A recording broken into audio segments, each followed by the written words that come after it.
Hello everybody, and welcome to a new segment I'm doing called Sol at the Movies, where I watch a movie that's currently in theaters and I give you my thoughts about it. So this is basically a more contemporary Mini Mondays. And yes, I do feel the need to dress up for the occasion.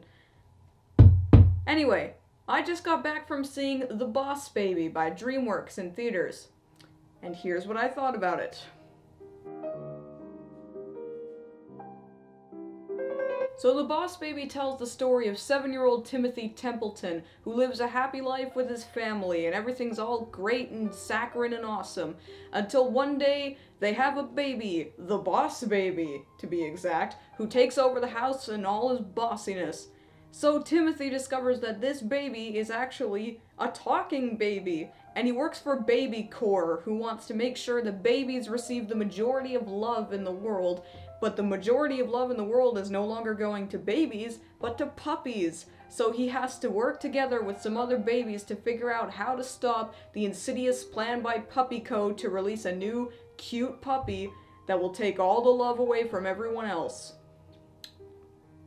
So this premise is fucking stupid. It's so paralyzingly stupid that I honestly can't believe that somebody from Dreamworks, the same company who gave us Prince of Egypt, made this. I realize that a different crew worked on it.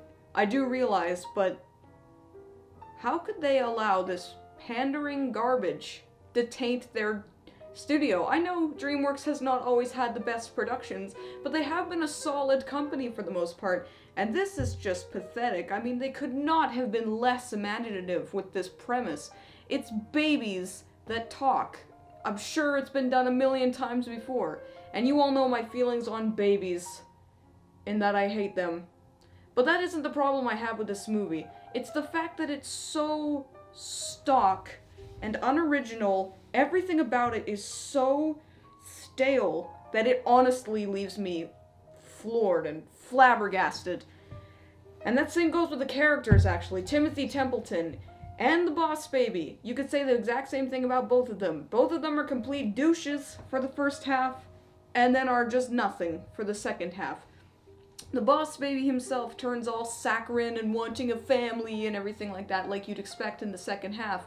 And that's just what you'd expect, really. There's no surprises from him. But Timothy Templeton is basically just a kid. He's a selfish kid, and now I'm the youngest in a family with 3 children. I have 2 older brothers, so I have no idea what it would be like to have a younger child come in and take my place, because I was the youngest. But I can't imagine that it's compelling storytelling, and it really isn't in this regard. So yeah, Timothy is just a douche for the first half, and he's selfish, I think, because as much as I hate them, I do think babies require a lot of attention, which they say in the movies, so yeah, I don't like any of the characters in it. And the movie seems to not like the characters either, because it hardly dwells on them. There's a group of babies in it, some other babies that work for Baby Corps or something. I don't know if they work for Baby Corps, but they are talking babies. And it's just, they're in like one scene, and then an action scene, and then they're just gone for an hour pretty much, and then they come back in like one of the last chase scenes. It's like the movie doesn't even give a shit about its own characters. Its only goal is to show you cute baby imagery, or cute baby imagery in the trappings of like an adult, which to me doesn't make a whole lot of sense. Basically, I would call this movie Deadly Dentist Disease the movie. And in that regard, I think it's worse than the Angry Birds movie. Now, the Angry Birds movie I already reviewed. It was not the worst movie I'd ever seen. Not by any means. It wasn't very good. But it did have one really bad problem with the pandering, Deadly Dentist Disease, overly cute mascot characters that really bothered me. It's like, Boss Baby, the entire movie is basically just that. It's just pandering, cutesy, baby garbage. you have a right to put that on the box art, Dreamworks. Cute, pandering, baby garbage. It's terrible. And in addition to that terribleness, when it's not trying to distract you with cutesy baby antics, or cutesy baby antics wrapped up in the trappings of an adult baby, it's just trying to be funny. And it is so not funny that it's actually hilarious. Now, I expected to get maybe 1 or 2 surprise laughs from me, because Angry Birds as a movie gave me 2 laughs.